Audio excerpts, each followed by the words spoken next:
You're at the rodeo with Grodio. I had a conversation with a buddy of mine, Npu Kamut, and he had posted, he had sent me a link to an article that's being read, an article that's being written, and the title of the article was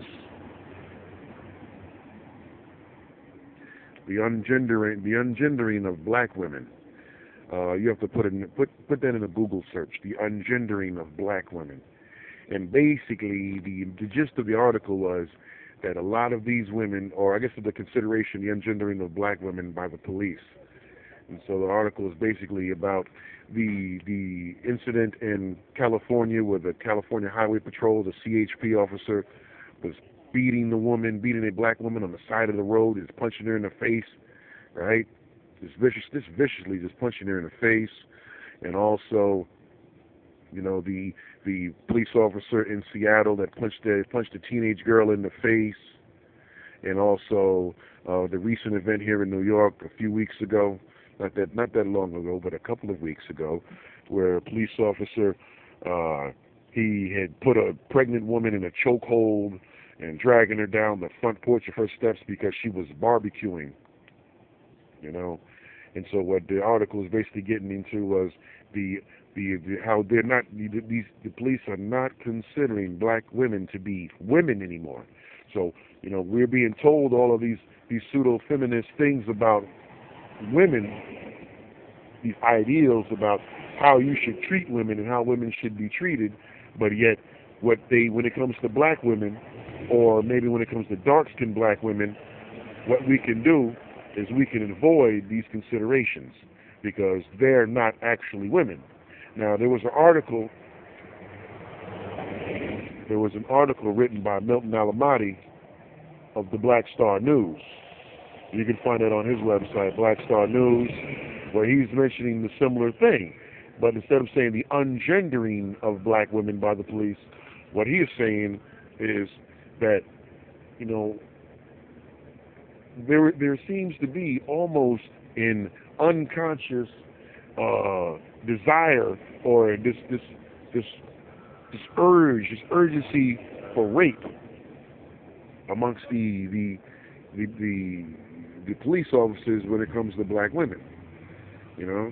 There's a desire to just, and I had to think about that because I had not really thought about it that way, but I guess it would make sense, that I can do anything to you that I want to. And this is what Millie Fuller was saying. I can treat your women like nothing because you ain't nothing. No? If I say you nothing, then you ain't nothing and your women ain't nothing either in any event. All right? Matter of fact, I'll train you to treat your women like nothing. That's why you out here calling them bitches and all types of other useless language. If I say they're nothing, then I can treat them like nothing. Now, that's very deep, man. It's very, it's a potent thing to say. I say your women ain't nothing. I say you ain't nothing. So if you ain't nothing, then your women ain't nothing either.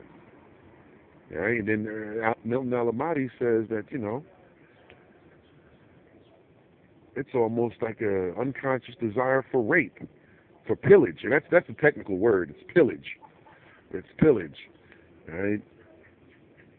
Where you just walk up on some woman and, I don't know what to make of that.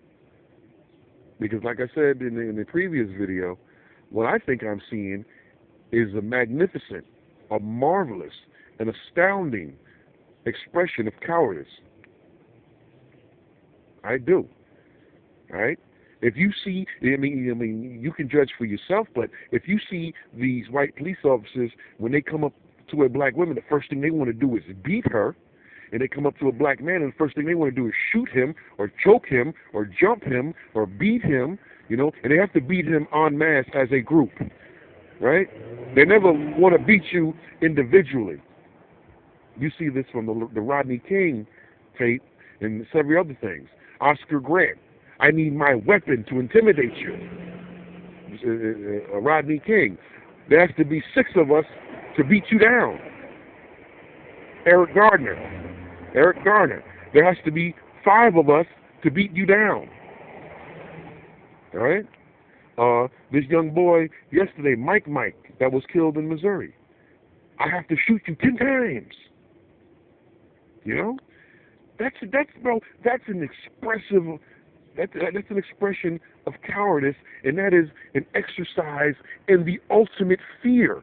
I see a black woman, I must beat her. I must punch her in the face like she's a man. But when I see a man, a black man, I can't punch him in the face like a man. I must pull out a weapon, an implement, an instrument, a blunt instrument. I must pepper spray him in the face and then beat him. I must incapacitate him and then beat him. I mean, is it me? Am I the only person seeing this? No, that's cowardice, man. That is chicken shit cowardice. All right? I start wars with other countries, but I don't actually fight those countries hand to hand. I have to fly over those countries and drop bombs on them to incapacitate them. I need to weaken them first before I can fight them hand to hand. All right? I need to bribe their neighbors in order to let me have access to their territory so I can invade the country on land after I make them weak by air. All of this stuff looks like cowardice. It may look like something different to you, and I'd like to hear it. It may look like something different to you, but to me, it looks like chicken shit cowardice, man. All right? I'm going to get a job as a police officer, and I'm going to walk up on black women, and the first thing I'm going to do is start punching her in the face. Like I would punch her face, like a dude in the face. But when the opportunity comes to put this same hurt on the dude, I can't do it the same way. I got to use weapons now. Wait a minute, what the, you know, and what you really want to say is, hey, man, what's wrong with me? Because that's what this is about. See, in the world of racism, it's always the victims that make them think that there's something wrong about them. And what can I do to get you to like me? What can I do to get you to like me? And the fact is, that's not it. You're looking at the issue backwards. It's what can they do to like themselves? Because they definitely don't like you. But they don't like you because they see the shortage, the inferiority and the discrepancy in themselves. If not, then why do you need to do those things that you do? All right? You see these things recently, and the reason why you see these things recently, you must be clear. It's because everybody's cell phone has a camera in it. Everybody's cell phone is a recorder. Because were it not for these recorded images, there'd almost be no proof that the incident happened. There'd be the woman saying that it did, and there'd be the cop saying that it didn't. And the only way there would ever be any type of minor investigation was if there was a body. All right? Woman shows up at the police department all beat up. Oh, she was resisting arrest. Oh, she looked like that when I got to her. Oh, she was a junkie and a drug addict. Because this is what they're saying about the woman now, the woman that CHP officer beat up in California. They go down to the hospital and seize her records. They don't even offer a subpoena because they couldn't get a subpoena for her records. They seize her records, which is really funny because you would need a court order to do that. And if you don't have a court order, then the records are inadmissible. So it wouldn't even matter what you found out.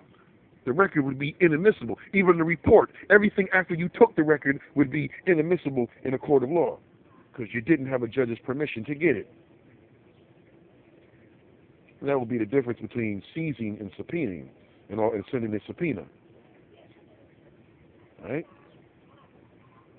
But, you know, what's really going on here? What's really going on here is cowardice. They'll tell you, and see what the way, and I'll make a continuation. I'll make a part 3 of this then. I'll make a part 3 of this, and then we'll see how you can understand. Not only is it cowardice, but as long as there's a confusion in the mentality of the way that black people think, you will never get anything done. And if you never make the effort to get anything done, things will continue to happen the same way. Because telling me how you feel and operating on feelings is not going to help anybody do anything. You need a serious course of action.